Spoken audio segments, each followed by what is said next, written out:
of 68. Welcome to the first episode of The Pod is the Roof. Yes, if you listened last week, it was also our first episode, but me and Riley are setting records.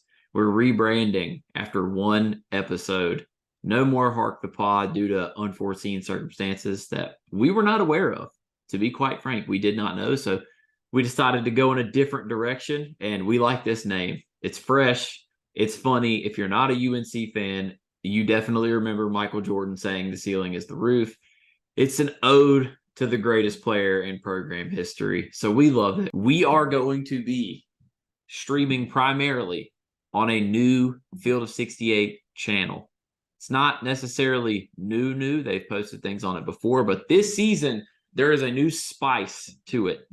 The Field of 68 main channel that most of you are subscribed to is now going to be specifically for After Darks, for Best Bets, for all of the big time national shows. But don't worry, the team pods, the UNCs, the Dukes, the Kansas, the Blue Blood, all of it is now going to be on the Field of 68 as you see it in front of you on YouTube right now. After that, just type in Podcast Network. That's where all the team-based pods are going to go on the Field of 68 Podcast Network page. Just about at 3,000 subscribers, everyone that is listening on the main channel, the links to the second channel where everything will be posted are below. Make sure you go sub. I know you guys don't want to miss these team pods. It's going to be great. A bunch of super talented individuals that love their programs, that have insight on their programs. You don't want to miss it. So go sub to that channel. Like I said, easy. Links are below. You don't want to miss anything. We will be going live on there once or twice a week. All the other team pods will be on there once or twice a week. If you want to stay updated on all your favorite squads, all your favorite players, there's no better place to do it. Riley, how you living and how are you feeling about the rebrand? Man, I'm doing well. Nothing too crazy going on over here on my end. And like you said, I love the new name. I actually like it better than Hark the Pod. I love that it pays a little homage to the 2017 title team, which is my personal favorite UNC team because, first championship team since I graduated there. So that championship, it felt different for me as a fan. I loved all the guys who were there, especially because I overlapped in school with some of them, like Justin Jackson and Joel Berry and Isaiah Hicks with his little redemption narrative. Luke May, of course, hitting the shot. So Theo Pinson, of course, got to give a shout to him. But yeah, so I'm excited about the new name and I'm excited to kind of build this brand as we move forward. Absolutely, man. We're going to obviously get into the hoops, but before we get into the hoops, I got to flex the recycling UNC football collaboration, because if there's two things we love, it's this planet and Drake May / UNC football. So gotta give the ups, man. They're 6-0, huge dub on Saturday, and it looks, I'm not gonna count this team out of laying an absolute dud because they're known for that. And the Georgia Tech game, I have PTSD, as I'm sure you do as scared well. Of Georgia Tech, yeah. Every Dude, time we go to Atlanta, man, it's bad news. Oh, it's but hey, really the bad. vibes are high right now. You mentioned the recycling UNC collab. I think. Did you see that the other Drake, like the rapper Drake, his Nocta brand is doing some UNC gear, and I think if you had to rank UNC collabs, it's like Nocta UNC, recycling UNC. What's that other designer? The designer who made the shorts with like the giant UNC logo on the front. I always thought those were pretty fire. Theo Pinson wore them like at the late night with Roy in 2018. It's Don something. Yeah. Those, dude. Okay, that's actually probably my favorite collab. But why can I not remember his name? Don C. Yeah. But like you said, 6-0 Heels, shout out to them. My son, he was born a month ago, and it's crazy to me that he doesn't know a world where UNC has lost in football. He only knows a world where the top 10 Heels exist on the gridiron. But the UNC win in football wasn't the only thing that happened this weekend. We can talk a little bit of late night, live action. I know it has a different name now, but yeah, you can go ahead and intro that. Well, I wish we could still call it late night because the vibes just aren't the same. Ever since it's been live action, I do miss the Roy vibes. But it's an interesting experience. You get to see a little bit. I don't want to say it gives away too much because you're scrimmaging yourself at the end of the day. So it's not like some insane litmus test of greatness, but you do get to see the vibes. You get to see the guys that you've maybe had some questions about. So that's exactly what we're going to talk about is who impressed us, what impressed us, who didn't impress us. B dot. Oh, I'm sorry. But then we're going to get into another classic couple of games towards the end. We're not going to do start bench cut because we're not cutting any Tar Heels. We're going to put a little positive twist on it and do a start bench develop. And then we will end with probably the best four corners of all time. And you'll have to stick around and see what that is. But Riley, to you first, what is your main takeaway? Could be a player, could be a team thing. What do you have? Yeah. First, I want to get into the actual on-court product we saw in the scrimmage because we're 3 weeks away from the season. It's the perfect time to analyze intra-squad scrimmages when we know ultimately they probably won't mean much, but we're right ahead of the secret scrimmage season. So now is the time for overreactions and to take what we can get. And I think the biggest thing, stylistically, that I looked at was just the pace of play. They really pushed the tempo. Both teams did, which was great to see after watching Carolina play at a more methodical pace last year and a faster pace the year before. And Hubert's first season, still a far cry from those Roy Williams teams that were constantly pushing. But I noticed both with RJ Davis and Elliot Cadeau, they look pretty decisive pushing the pace. And I even think about one play in particular where RJ was running the break and hit Harrison Ingram, who immediately kicked to the corner to Cormac Ryan for a little hockey assist. And that was like a vintage Roy Williams type look. And it's plays like that got me excited for the upcoming season. And I think having a guy like Harrison Ingram, who we talked about this a little bit last week, but can be that playmaker from the wing and is just such a cerebral basketball player. That's what I'm looking forward to stylistically for a big shift. But how about you? Well, that was going to be mine. Hashtag secondary break is back, baby. We love to see it. They ran a lot of cross screens, a lot of those secondary concepts. But I think that's the beauty that we talked about last week of the kind of having two point guards essentially that are both really good. I also agree on the Ingram front. It would appear what we said last week is the truth, and that is that he is the Swiss Army knife of this team. I like to see how they used him, but man, I just don't think I can give enough props to Cadeau. We know what to expect from RJ, and he's going to hop into a bigger role with Love gone. But when you're Cadeau, first off, you're supposed to be a senior in high school. You reclassed. You have all this hype surrounding you, and to be honest, pressure because everyone is, from a fan perspective, expects him at some point to be a starter and kind of be one of the four best players on this team. I just love that he plays, and obviously not necessarily from a style or from a body at all perspective. He just plays like Luka in the sense that you're not ever going to change his pace. Mm-hmm. He's not going to get sped up because someone is playing ball denial. He's not going to off ball. He's not going to get sped up because someone's playing tight full court. He's not going to he plays with such a poise that an 18-year-old just simply does not usually play with. And it's not just we knew the passing was cerebral. Some of the pocket passes he made, some of the beat his defender on a quick first step, head fake up, dish behind the center that's trying to block his shot for an easy layup. We expected that. What I liked more than anything, the dude is just elite in the mid-range area. And that's kind of a lost art in basketball. And if you have that guy that will take those mid-range jumpers, it adds a whole nother element to your offense. I could not have been more impressed with what I saw from Elliot Cadeau, to be honest.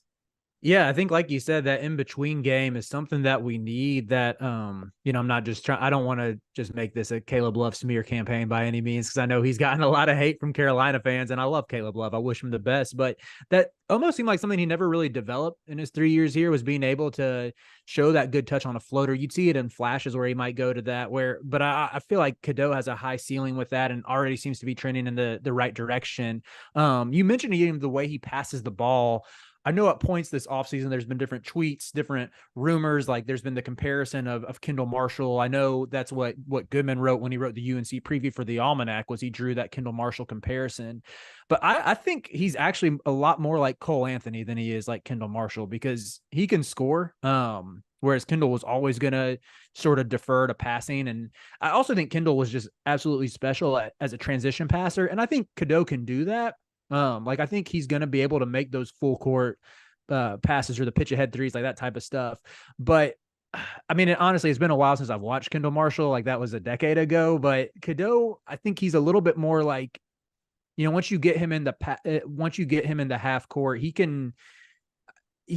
I'm not saying he's like dominating the ball in a bad way by any means, but he can sort of like read a defense, take some time. Like it's not like necessarily going to be like boom, boom, boom when he's in the half court. Sometimes he's making a move and making a read at the last second and just squeezing a ball into a tight window or something. Like think about one play in particular from this live action scrimmage where I'm pretty sure he was coming off of a ball screen and read the help defender coming off of Jalen Withers, and he wasn't even looking at Withers. It was like, I feel like he had two or three guys draped on him and just delivered a pinpoint no look pass back out to the like right side of the court, right into Jalen Withers' shot pocket from like a right above the break three.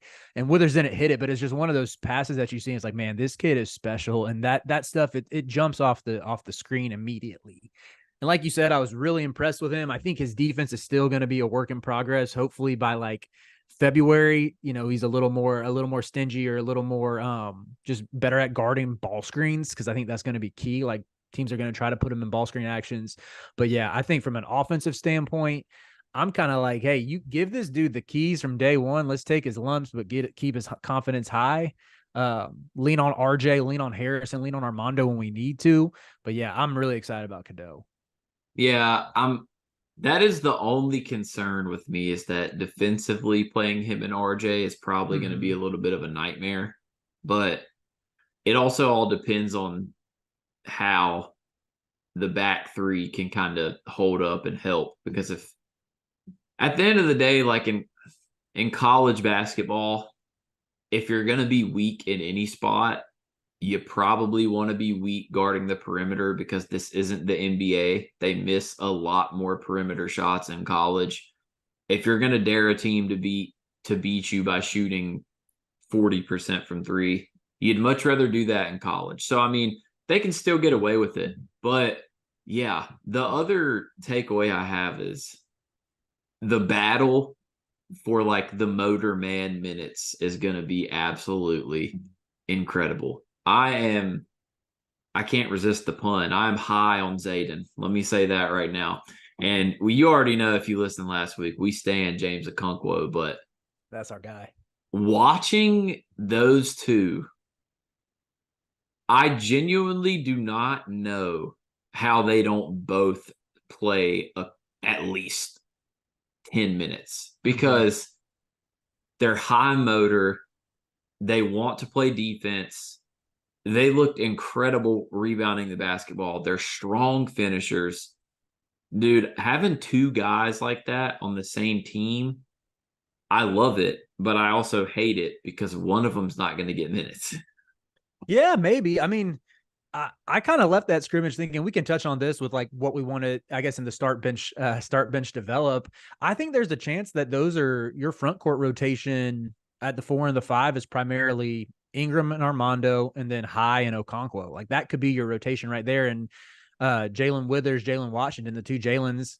Again, this is no inside intel or anything. This is just speculation from watching a live action scrimmage. So take that with a grain of salt. Don't mean any knock on those guys, but they might have a tough time fending off those dudes for their minutes just because they are so aggressive and so scrappy. Like Zayden High, I got another comp for you. I don't know how much you watched Alabama last year, but if you think about the role that Noah Clowney played for them, as just like the garbage man on the glass, elite rebounder, freak athlete who caught lobs, and he could make like 30% of his threes.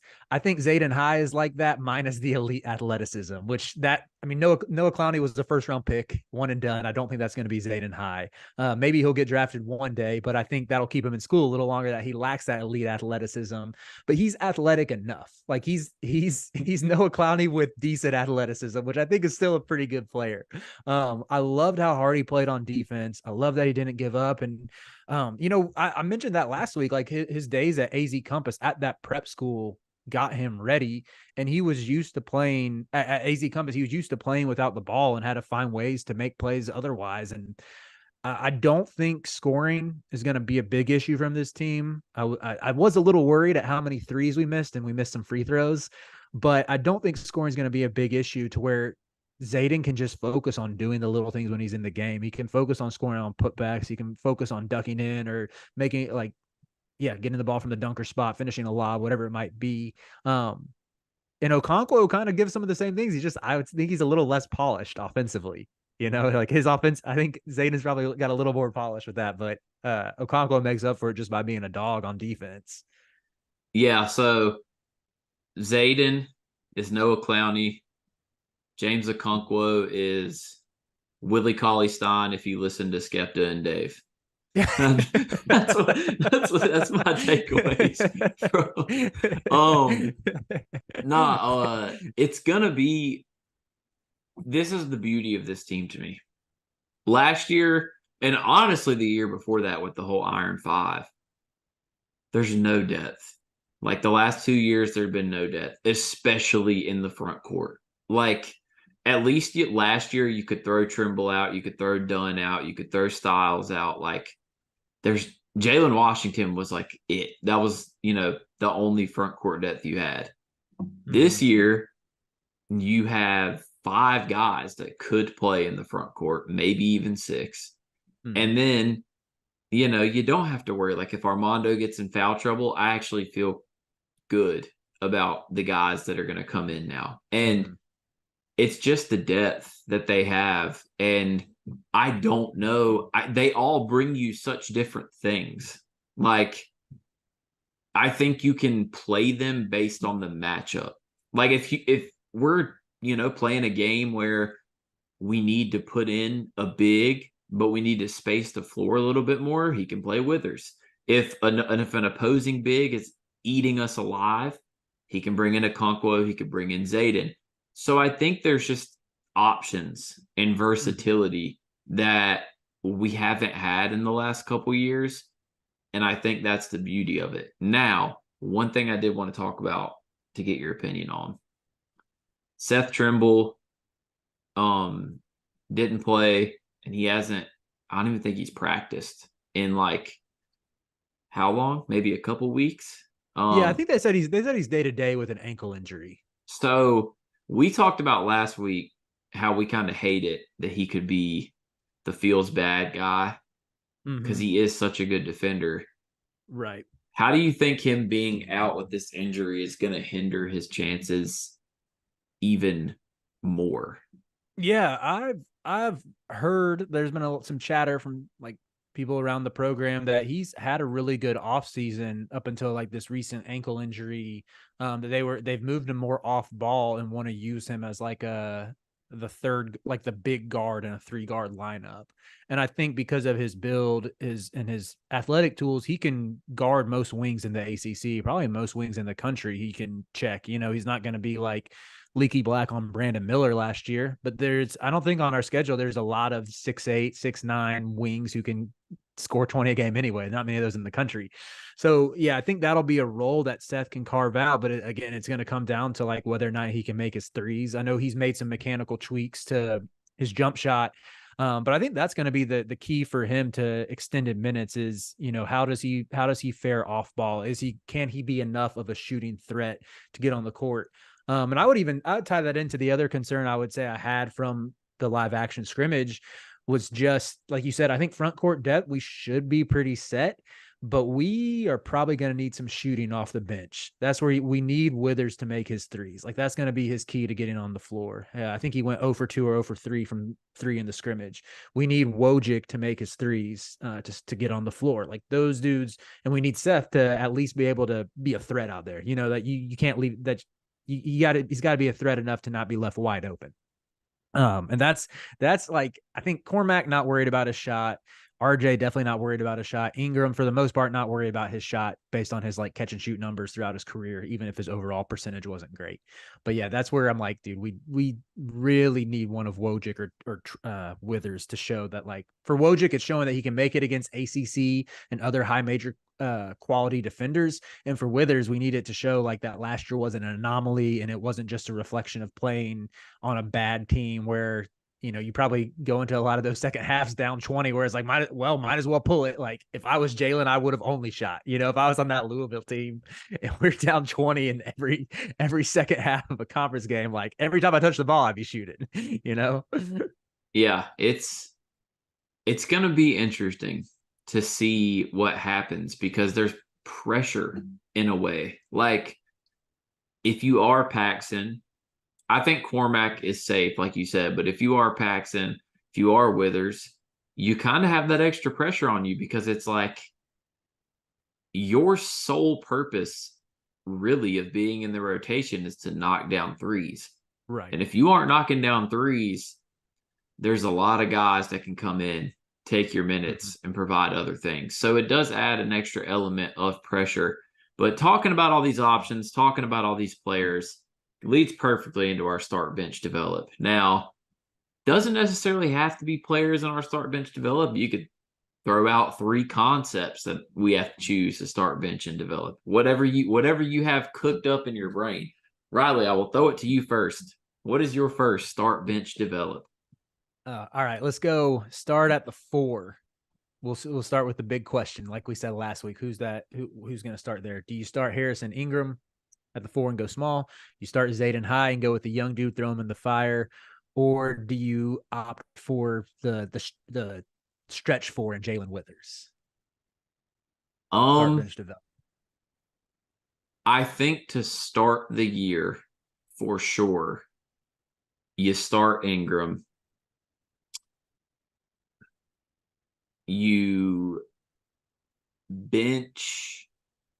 I'm going to say you bench the high / Okonkwo, and then I'm going to say you develop Withers. But I do feel like once they get into those tough meat of the schedule conference games, I can see a world where it becomes, I think start Ingram is like just finite. Like it's got to be start Ingram. I just think he's too good. But I could see it becoming a thing where it's like start Ingram, and depending on who you're playing, you're going to bench Withers, develop Okonkwo high. I really do think it's all matchup dependent. And I honestly could see a world too where some teams, like for example, when you're playing Duke, a team that has 2 bigs, it might bode well for you to say, you know what, why don't we start like Cadeau, Davis, Ingram, high / Okonkwo, and Mondo and play 2 bigs. I think there are situations where they'll do that. So my final answer for now is going to be I'm going to start Ingram. I'm going to bench the Okonkwo / high combo, and I'm going to develop Jalen Withers. How are you feeling about it? Yeah. First, I got to call you out. Duke doesn't have 2 bigs this year, unless I'm forgetting somebody. I bet they're going to start Mark Mitchell at the 4, Filipowski at the 5. See, that's my concern. I think would be pretty good for our. That's my concern. Where I think like an Ingram. That's my concern. Mondo front court matches up pretty well. But the problem is like Ingram 6'7", Mitchell 6'8". This is what I worry about why we would have to go big against them. The reason that I worry about it is because our guards are so small that, like, how tall is Caleb Foster? I don't 6'4", know, probably 6'4". 6'5". He's big, I think. I don't know who they're going to start, but their guards are McCain is a so. smaller dude. McCain's Yeah, McCain's quick. McCain's a shooter, but I'm just worried about, like, outside of McCain at the 2 and 3, they're just beefier than us. So, like, I don't know, man. I think we actually kind of match up well with Duke. We don't have to get into that now, but if you think about like our perimeter unit, you have RJ on Roach, you have Cadeau on Jared McCain / Caleb Foster. That might be it might be a little bit of a mismatch. And you probably put Cormac on Tyrese Proctor. And he's getting yeah, cooked. I'm sorry.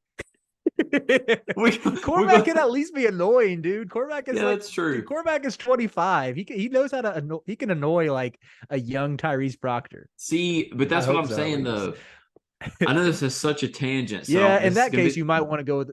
That's what I'm saying. Imagine the difference though if you have Mondo and Filipowski, cool, and then you have Zayden or Okonkwo to annoy Mark Mitchell, and imagine the difference in Ingram annoying Tyrese Proctor as opposed to Cormac Ryan. So that's where I'm looking at the matchup, and I'm like, maybe you just have Cormac and whoever else off the bench as kind of like flamethrowers, because right. I don't know. It's also going to depend on what Duke does, but yeah, you know. I did get us off tangent. I'm sorry. I'll give you my real answer though. I would go ahead and start Ingram at the 4. Like I said, I think you need Cadeau in the starting lineup from day one and take the lumps. Bench, I'm gonna go Withers, but with a caveat, because like I do think Zayden High is someone you really want to invest in this year. You can't risk losing him to the transfer portal. You got to get him minutes. But at the same time, I kind of want to see what you have in Jalen Withers. Like, can he hit threes? Can he provide some of like those annoying, scrappy plays? But if he starts out like 0 for 2, 0 for 3 from 3, I think it's like, all right, Jalen, you're out. High, you're in. Withers, we might call on you later in the game or something, like to at least give him a chance to make some threes. But yeah, I just think Zayden High, you got to develop as sort of like a kind of a building piece for the years to come for this program. So yeah, that's quintessential that those guys in these first 5 games before we get into the meat and bones, meat and potatoes of the non-con. I think it's really, really important to get all these guys minutes. Not only to figure out your rotation, but to build the stepping stones for the future. Right.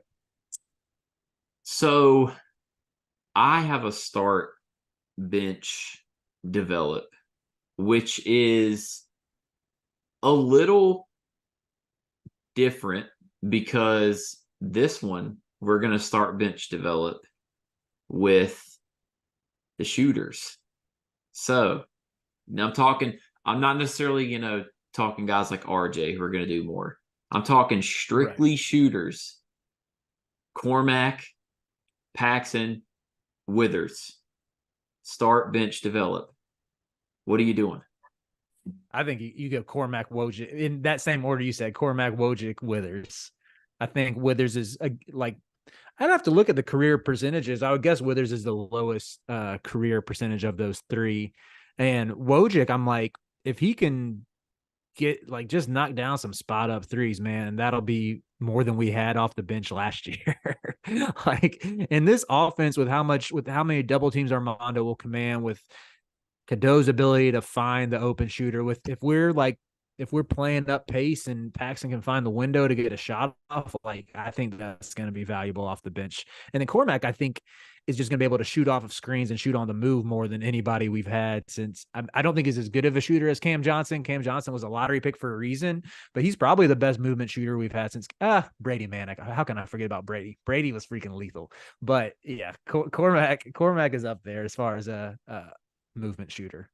Facts. The UNC Larry Bird. What a legend. How could we forget him? How crazy is that we were running a 6'9" 4-man off of screens? Listen, that dude was just elite. I'm telling you right now, this is a tidbit, and I only know this because we were on campus at the same time. What made Brady Manick so elite is that man is an absolute sup dogs merchant.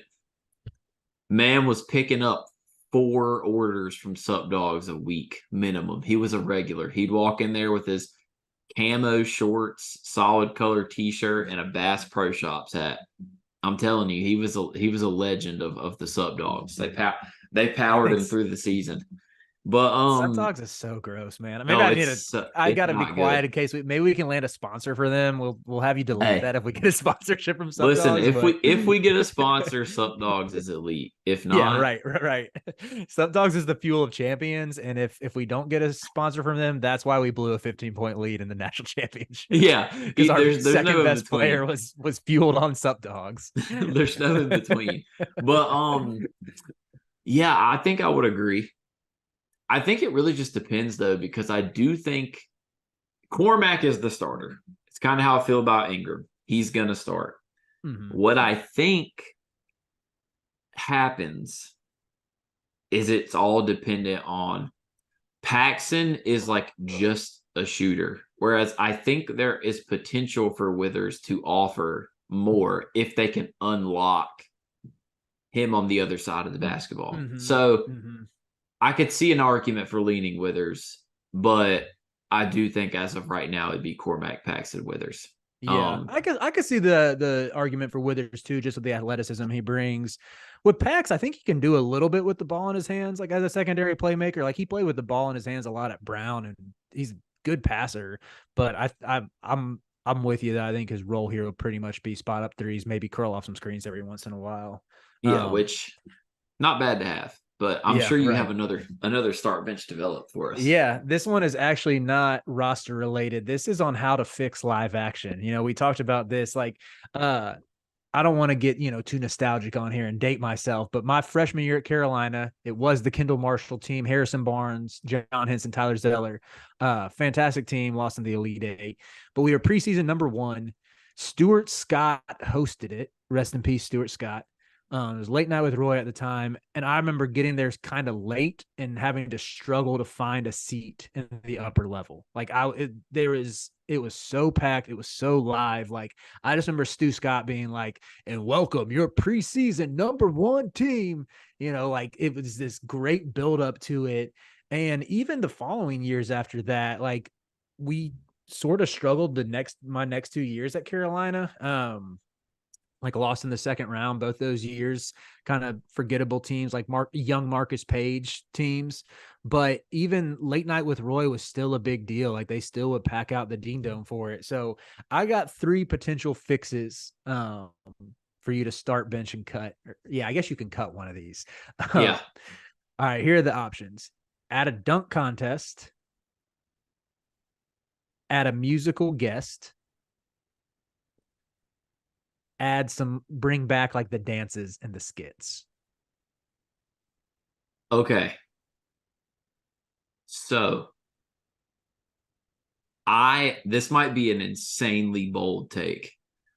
I'm starting bringing back dances and skits for nostalgia purposes. That is a very bold take. I was not Listen, expecting for that. nostalgia purposes. Also, it reminds me of like the NBA, like when you see the clips of like Scoot Henderson singing in front of like it makes it more personal with the players, and it also is more nostalgic. So I will start that. I will bench. God, this is tough. I'm gonna bench musical guest, and I'm gonna cut dunk contest. And the only reason I'm cutting dunk contest is because there's not a dunk that those kids could do that is something I haven't seen before. And I even feel that way about the NBA dunk contest now. Like we're running out of dunks. Like and I do understand from a height perspective. Yeah, I'm sure the arena would be jumping if they did a dunk contest. But now if we're talking dunk contest where maybe you bring back a couple special guests, maybe we can get to talking. Like JP Tokoto, not a good professional basketball player, but I'd love to see that dude in a dunk contest.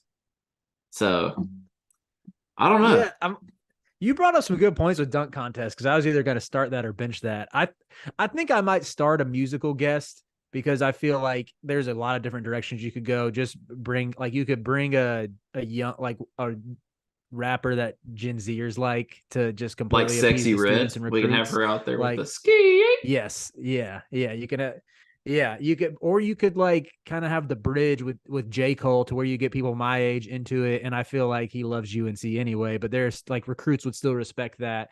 But you don't need to pay them a crazy amount of money to do a full set. You just, I mean, they probably would still need some money, but you put them in between like the men's and women's scrimmage and just have like 3 to 5 songs, and then people stay for the men's scrimmage. Like that'd be a pretty easy way to do it and would look really good to recruits.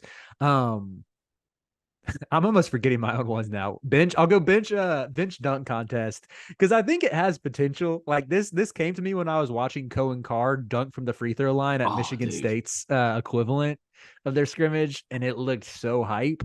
Like we don't have anybody that could do that, but like Seth Trimble, Jalen Withers could probably throw down some good dunks. Am I forgetting somebody? Who else do we have that's athletic? Cadeau. Cadeau is like his dunk highlights are, he's got some stupid bounce. Like you put those 3 guys in a dunk contest, I think the place would get pretty hyped for that. Even if it's, I'm with you though, that I'm like, I have it as a bench because a dunk contest can go south if it gets boring pretty quick.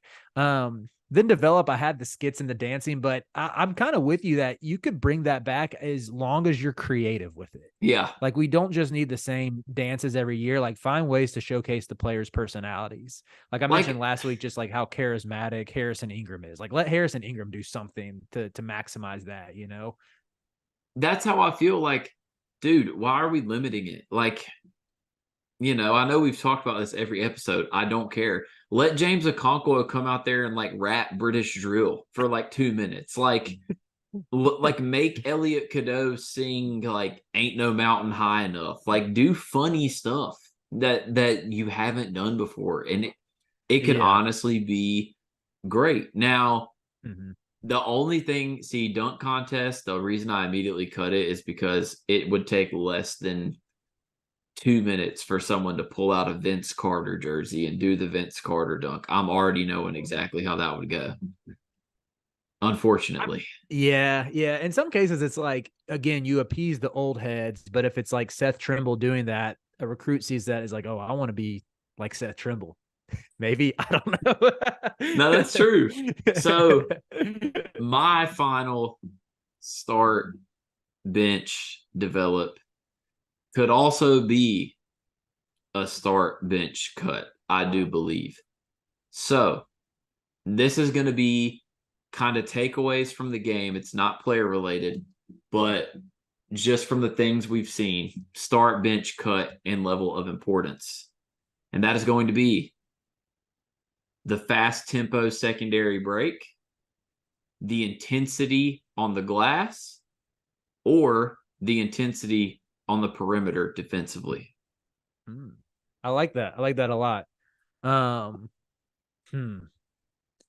In some ways, I might want to start the intensity on the perimeter defensively. I know I didn't even mention this, but one thing that stuck out to me at the game, we played more aggressive defense. We weren't just playing Yes. the super conservative drop coverage that like Gardner Webb lit up last year. Oh, dude, I used to send a text message a game, literally at least one text message a game, and say, "Wow, I love UNC's go under every screen philosophy." They didn't do that at live action, which Mm-hmm. was nice. Yeah. And you didn't have Armando playing like way back on the drop coverage. Like Armando was getting up there and hedging. We ran some no middle. Like I'm gonna start that because I want to see that, because that is what helped key the Final Four run 2 years ago, was when you had Brady Manick. Like you go back and watch that UCLA game, and Brady Manick was causing havoc on switches and hard hedges. Like if we can get that, I think the offense has enough talent, enough offensively minded talent that like even if we didn't push the tempo, that we'd still be able to succeed on that end. But in order to like have a smaller perimeter unit, I think we got to play really aggressive and even look to get out and press a little bit. And that's where I think having Wojcik and having Trimble as depth pieces would be huge, and being able just to press a little bit more. Every time we pressed last year, it worked, but I just don't think we had the depth to do it regularly. So I'll go that with start.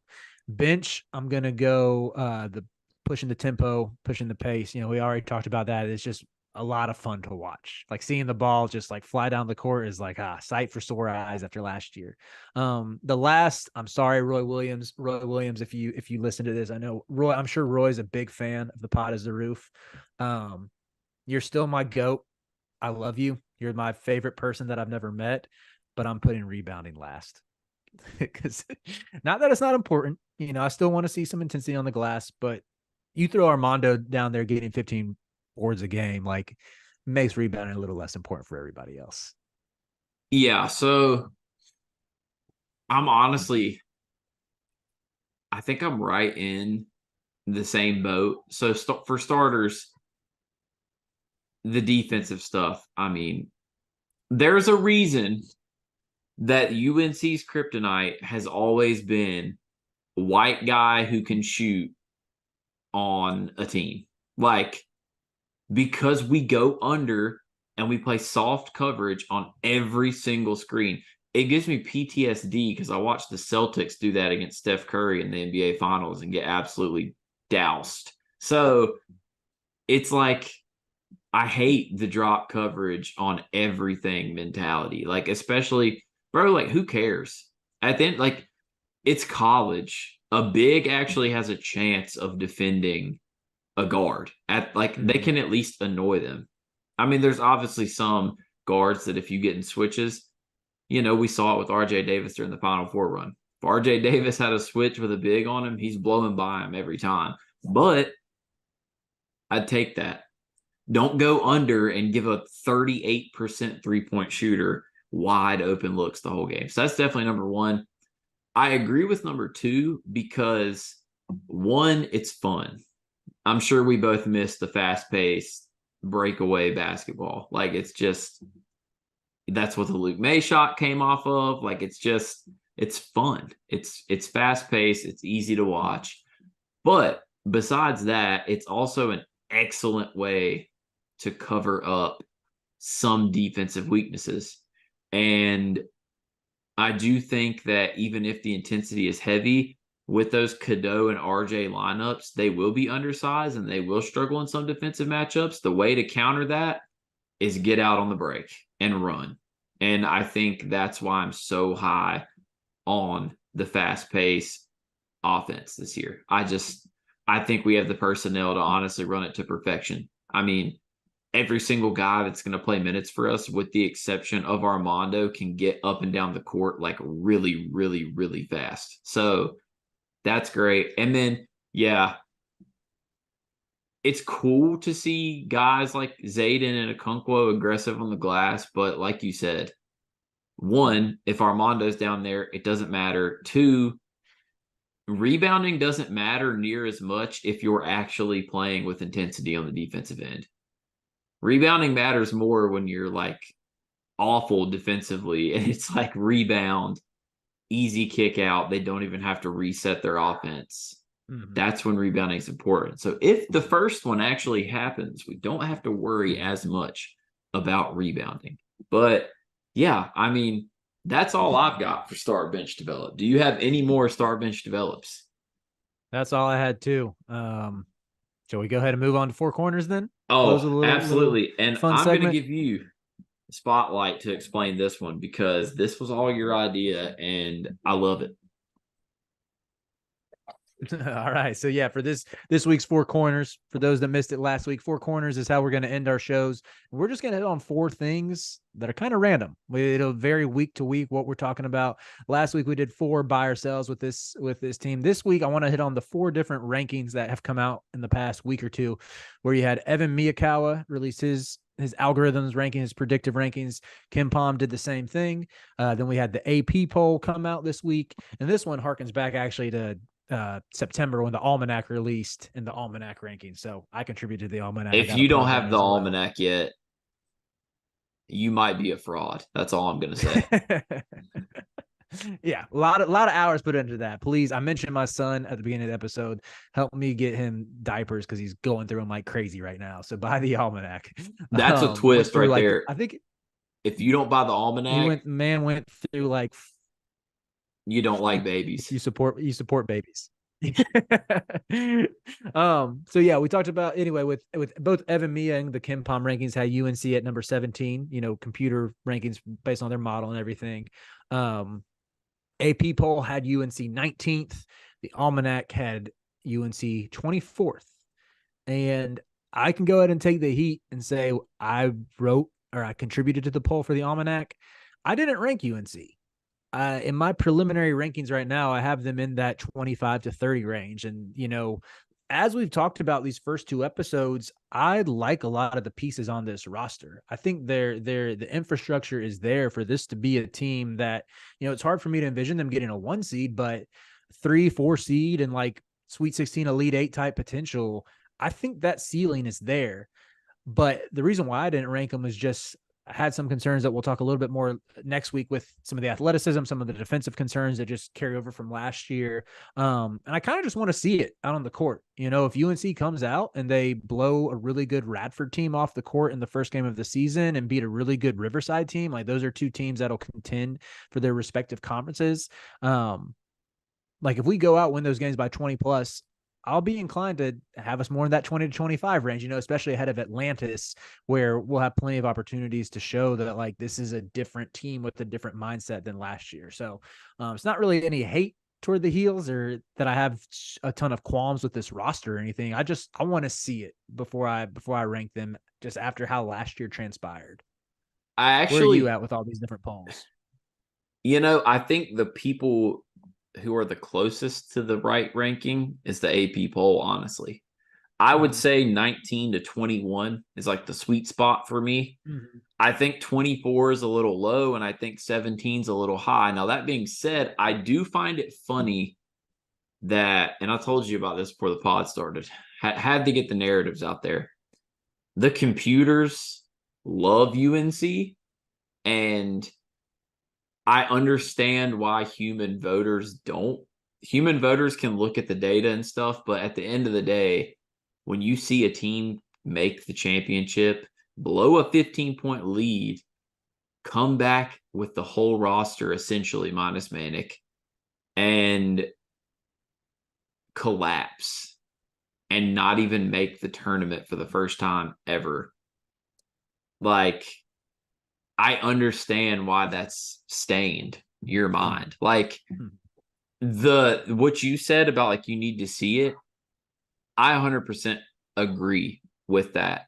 I want to see it, but I just think with everything they've added, I'm just kind of in that mindset of like, I don't see how this possibly could not be a top 22 or top 21 team, just simply from what they added in the portal, what they added in the recruiting class, what they brought back. It's just really hard for me to imagine them not being one of those teams. But yeah, I do think it's like, I'm shocked at how much the computers like UNC. Like the computers having us at 17th is nuts.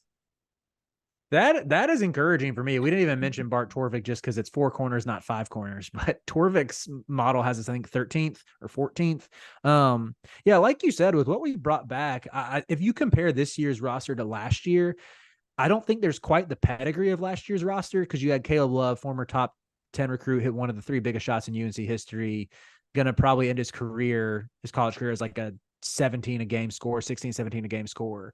You have Leaky Black, who got a 2-way deal with the Hornets, one of the best perimeter defenders in the country.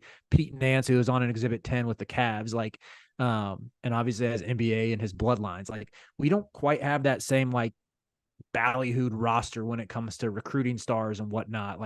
But I think this is something that's been repeated throughout this offseason for people who cover UNC, like beat reporters, media outlets alike, is that it's sort of shaping up to be a team where it's like the pieces fit better and it's kind of a sum is greater than its parts. But I'll even add with that, like the sum will probably, hopefully the model or the mindset is like the sum is greater than its parts, but there's also 2 really good proven parts in RJ Davis and Armando Bacot. Like you have your 2 stars there, which I think that's what gives me hope for them to hit this ceiling. And And maybe that, I would guess that factors pretty heavily into both Kim Pom and Miyakawa's projection. Shout out to Evan. That's my guy. I love Evan. He's my favorite of the data analytic boys, because his model always has UNC really high. I think the 2022 season, even when we made the Final Four, made the national championship game, even when we were getting blown out by Wake and Miami, Miyakawa's metrics had us as a top 20 team. So I'm like, Evan, my guy. I don't know what numbers you're cooking up there, but I agree with him. Like, so keep doing the Lord's work and putting UNC high. No, it's wild. And 17 and 13 on the 3 computer models. Whereas the human beings love Duke and they love Michigan State. The computers do not. The computers have Duke at 4, 7, and 9. They have Michigan State at 13, 8, and 14. They're like consensus top 4 for human voters. So the way that the algorithm works is honestly nuts. It's, you never really know what to expect, but what I will say is that those analytical approaches typically are pretty accurate. And I think that's part of why I do agree, because that